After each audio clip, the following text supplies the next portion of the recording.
The art of enjoying suffering. Statement सुन के कितना ज़्यादा अजीब सा लगता है ना, कि जहाँ पे इंजॉयमेंट है वहाँ पे भला सफरिंग कैसे, और अगर सफरिंग है तो मैं इंजॉय कैसे कर सकता हूँ, है ना।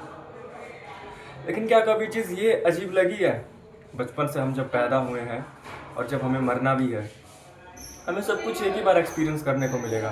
फिर चाहे वो हैप्पीनेस हो, इन्जॉयमेंट हो, दुख हो, दर्द हो, फिर क्यों सिर्फ एक सिंगल इमोशन हैप्पीनेस, इसी को हम इतनी ज़्यादा तवज्जो देते हैं। आखिर जैसे तुम अपना बर्थडे एंजॉय करते हो, अपना एग्जाम निकलने को एंजॉय करते हो, अपनी किसी भी अच्छी चीज़ को एंजॉय करते हो, वैसे तुम अपनी लाइफ की सफरिंग को एंजॉय क्यों नहीं कर सकते। कभी क्वेश्चन करा आखिर क्यों मैं अपने बुरे टाइम को पॉपकॉर्न लेके एक वेब सीरीज की तरह एंजॉय नहीं कर सकता कि मेरी लाइफ में क्या क्या कितना बुरा हो रहा है। मीन वाई हमें इस इमोशन से इतना ज़्यादा भागते हैं। तो आज के इस वीडियो में यही डिस्कस करेंगे, the art of enjoying suffering, कि कैसे तुम अपने सबसे बुरे वक्त में भी खुश रह सकते हो। इसलिए नहीं क्योंकि तुम्हारे पास उससे स्केप करने का कोई रीज़न है, बल्कि इसलिए क्योंकि that is the reason of your enjoyment, your suffering. You know, life में जब भी हमारे साथ कुछ भी बुरा होता है तो सबसे पहले चीज़ तो उसे एक्सेप्ट कर रहा है, हमें बहुत ज़्यादा बुरा, मतलब काफ़ी ज़्यादा हार्ड लगता है, क्योंकि हम कहीं ना कहीं अंदर ये माने बैठे कि हमारे साथ तो कुछ बुरा हो ही नहीं सकता, और अगर हो गया तो ये तो दुनिया जहान की कोई अलग ही चीज़ हो गई, ये भला मेरे साथ कैसे हो सकता था। द लेवल ऑफ ईगो देख रहे हो इंसान के अंदर। क्योंकि मुझे ऐसा लगता है कि बचपन से ही या उससे पहले से ही जैसी कंडीशनिंग होती आई है, हम एक अलग ही तरह का एक रिश्ता सा है परफेक्शन के साथ, कि पूरी ज़िंदगी तो जैसे परफेक्ट ही जाएगी, हमारे साथ कुछ बुरा तो हो ही नहीं सकता। वी डोंट डिजर्व दैट, है ना। जो लाइफ की अनप्रिडिक्टेबिलिटी है, ये तो ज़िंदगी में काफ़ी आगे चल के हमें समझ में आता है, जैसे जैसे हम दुनिया को जीते हैं, समझते हैं that life is totally unfair भाई। हर चीज़ के लिए कंपटीशन है, हर चीज़ के लिए कितनी अनफेयरनेस है, और तमाम तरह की चीज़ें हैं। और अगर तुम एक बहुत अमीर तबके से नहीं आते हो, एक लोअर हो या एक लोअर मिडिल क्लास हो या एक मिडिल क्लास फैमिली से आते हो, तो यू आर मतलब तुम्हारी लाइफ में सफरिंग नहीं है, फिर तुम्हारी सफरिंग में लाइफ है। हर दिन तुम्हें जीना नहीं, काटना पड़ता है। सो द थिंग इज़ कि जब ये चीज़ हमें पता है कि ये हमारी ज़िंदगी का इतना बड़ा पार्ट है, तो फिर आखिर इससे भागना क्यों। But just don't we accept that and enjoy that. अब इसका मतलब ये नहीं है कि तुम फिर उसे इतना एंजॉय करो कि तुम उसे बाहर ही ना निकलो। हाँ, तुम बाहर निकलो, लेकिन उस फेस में जो तुम उस चीज़ को एक्सेप्ट करने से पीछे मत हटो, उसे एंजॉय करने से पीछे मत हटो। Just see that at an time period of your life, ये भी जैसे आपकी ज़िंदगी में खुशियाँ हैं, दुख है, जो कुछ भी है, सबको इक्वली रिस्पेक्ट दो, that you are able to feel that. क्योंकि एक टाइम के बाद लाइफ में आप कुछ भी फील नहीं करोगे, ना खुशी ना दुख, even you don't even exist. So the thing is,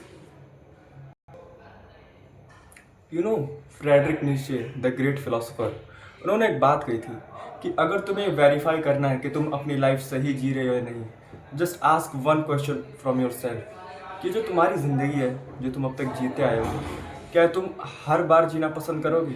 क्या एंडलेसली तुम इस चीज़ को जीना पसंद करोगे? एंड जब ये क्वेश्चन आप अपने आप से पूछते हो, आपको उसी सेकंड पता चल जाएगा कि आप ज़िंदगी जी रहे हो या ज़िंदगी से भाग रहे हो। देखो, एंड यहाँ से मुझे एक चीज़ रियलाइज़ हुई, कि अगर तुम ज़िंदगी से कितना ही भागो, इवन अगर तुम अपनी ज़िंदगी ख़त्म भी करना चाहो, लेकिन तुम एक बात सोचो, ना यहाँ पे आना तुम्हारी मर्ज़ी से हुआ, ना यहाँ से जाना तुम्हारी मर्ज़ी से, तो क्या गारंटी है, क्या गारंटी है कि तुम ये ज़िंदगी ख़त्म होने के बाद दोबारा ऐसे ही किसी ज़िंदगी में नहीं आओगे? क्या पता कि जो लाइफ का साइकिल है ये एक ही बार हो, क्या पता ये एंडलेसली चलता हो, और जो चीज़ें हम सहते आ रही हैं हमें बार बार सहनी पड़े। तो आखिर क्या यहाँ से भाग के, इस चीज़ से एस्केप करके कोई फ़ायदा है? कोई फ़ायदा नहीं है। So my point is just enjoy. इससे भागने से अच्छा है कि जस्ट अपने माइंड में बोलो कि हाँ, आई enjoyed my happy time, I enjoyed my worst time of life, और मैं हर बार बार इसे जीना पसंद करूँगा, चाहे ये कितना भी पेनफुल रहा हो, चाहे ये कितना भी अच्छा रहा हो। बिकॉज ये हमारे इस पता है, सफरिंग सबसे ज़्यादा दुख इसलिए देते क्योंकि हमने अपने अंदर एक इमेज बना रखी है, एक हैप्पी हबी डबी लाइफ की, कि जहाँ सब कुछ अच्छा हो, सब कुछ परफेक्ट हो, इम्परफेक्ट के लिए तो कोई जगह ही ना हो। इवन यार मुझे एक चीज़ बड़ी अजीब सी लगती है, हम भगवान से हमेशा ये प्रार्थना करते हैं कि हे भगवान, हमारी लाइफ में सब कुछ अच्छा हो, सब कुछ कुशल मंगल हो। एट द सेम टाइम हम ये भी मानते हैं कि जो कुछ भी लाइफ में हो रहा है वो भगवान की ही देन है। ये अपने आप में बहुत कॉन्ट्रडिक्टरी चीज़ नहीं है? तुम्हारा फिर भगवान पे भरोसा बहुत कमज़ोर नहीं है? ये मानने के बाद भी कि जब भगवान ही सब कुछ कर रहे हैं, तुम फिर भी उनसे भीख मांगे जा रहे हो अच्छे वक्त की, या फिर तुम उनसे भीख मांग रहे हो अपनी विशेष पूरी करने की। That is my point, ask this to yourself. And so the thing is कि जस्ट लिव मोर। पेन को एंजॉय करना, पेन को समझना, पेन के लिए अवेयर होना, ये आपके ज़िंदगी जीने के तरीके को और ज़्यादा फ्रूटाइल करता है। आप और ज़्यादा भर के ज़िंदगी जीते हो, you know. So that is the thing. Stop, इस चीज़ से भागना बंद कर दो। एंड नेवर थिंक कि आपके साथ अकेले हो रहा है, सबके साथ हो रहा है। It's a part of life, it's a part of consciousness, it's a part of universe. Suffering, we suffer, हम दुख झेलते हैं क्योंकि भगवान ने हमें ये दिया है, ये कैपेबिलिटी दी है कि हम ये चीज़ महसूस कर सकते हैं।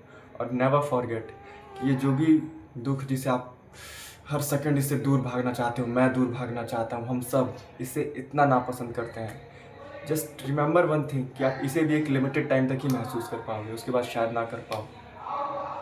सो द थिंग इज़ कि आपको ये सहना आना चाहिए। टाइम, ये जो दौर फिलहाल चल रहा है, आगे चल के स्थितियाँ कितनी बुरी होंगी किसी को नहीं पता। सिलेंडर की शॉर्टेज है, पेट्रोल की शॉर्टेज होने वाली है, शायद कुछ टाइम में महंगाई भी बढ़ जाए, लॉकडाउन भी लगने की खबरें आ रही हैं। तो जो मेंटली जब बुरा टाइम आने वाला है, काफ़ी ज़्यादा, और ये कब तक चलेगा किसी को नहीं पता, और ये पार्ट ऑफ लाइफ है। और इंडिया जैसी कंट्री में तो ऐसी सिचुएशन हर 4-5 साल में बननी ही है। सो द थिंग इज कि keep accepting that you have to. दिल खोल के जियो, दिल खोल के खुशियों का एक्सेप्ट करो अपनी लाइफ में, दिल खोल के पेन का, सफ़र का वेलकम करो। That you come in my life, a great, a new exposure, a new experience. Be excited for that, and that is the art of enjoying suffering. You have to enjoy.